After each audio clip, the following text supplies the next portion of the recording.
Hi, my name is Timopond Chat and I'm a radio producer and imager. I work with Galaxy FM and the Rika Brand House. And welcome to the Tryst.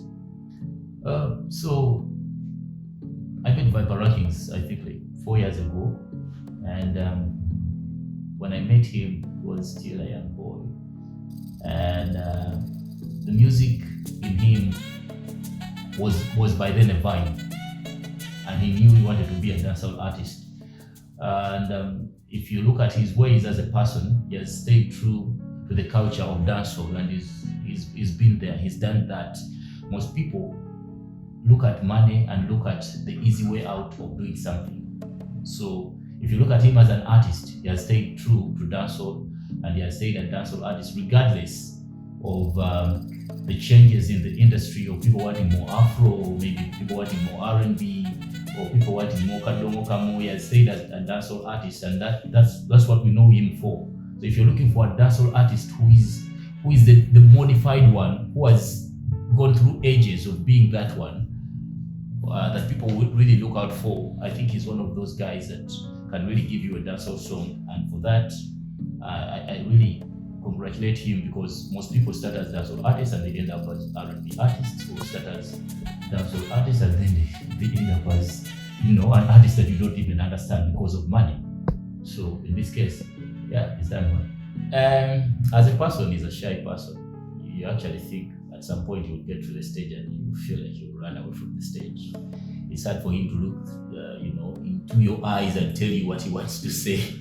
So at least when he plays the music, he gets the confidence, and then you're like, I think the confidence is from the music, but him as a person, I don't think he is. He's that person who can sit down a woman and tell, and he tells her, I love you. You say, wait, let me go to the studio, send you my song, and you know what I'm telling you about. So basically, I think it has helped him, because as Uganda, the culture of people here, we want people who are humble, we want people who don't look fearless at some point, because people come to you with a certain attitude that they want you to behave, and then it kills the whole point of getting help. And I think he's one of those artists that will get to you and then you're like, you will never find him, and he feels like he's a star. Of course he's a star, but there are people and most artists can't even pass by you. Next day, has a hit and you say, hey, mzee bade sikulabye. The next day he'll tell you bade busy, until when he's down, when he needs another song to be played, and then he's like, okay, papa Mkola. So I think as a person, there's good relationships with people. He moves he still checks on people that he's seen over time, and that's really important. So now coming to the album, it's first of all, I had the album. I sat down and I was like, okay, let me listen to the songs. I'm a guy who doesn't concentrate on stuff for so long, but that depends on how interesting something is. So at a certain point, I can switch off. But I realized that the album has the strength to keep someone listening in, and the strength to show that this artist has matured. With the collaborations that he did with people, first of all with John Black.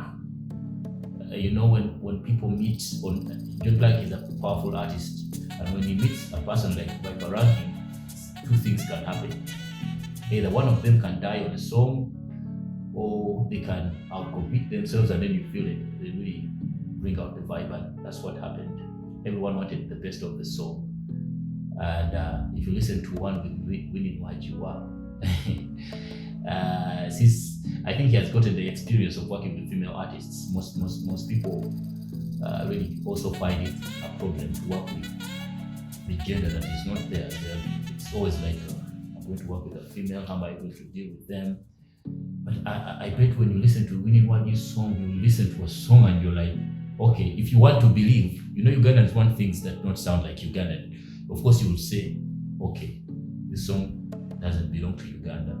Well, I say that because mostly dancehall that has people, two people, a female and a male, you can count them and you know there are less songs that have come out well.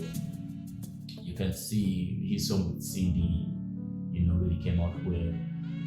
It can also take you back to people who did well with female artists that really know how dancehall moves. With dancehall, it is a battle of artists, regardless of the track.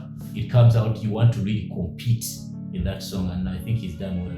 And when you go to working with an international artist, it also shows that he's grown as a person to really, go out there and do what he has to do to represent the country well. So that when they listen to the song, they'll be like, who is that boy? From where? From Uganda.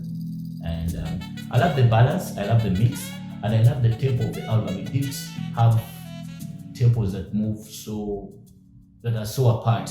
Say like if a tempo is say 100 and then the other is 140, no, I think he kept a certain tempo of the songs so that when you listen to album, you're not going to jump down. Of course, you'll have that vibe of, okay, this is different, but at least it keeps you listening. And the selection of the songs, I think was really key when they were choosing the songs on the title of the album. So I'm really waiting for how Ugandans will receive the album, but I think it will be a positive vibe, and it will put Vyper Ranking somewhere out there, not only in Uganda, but also internationally.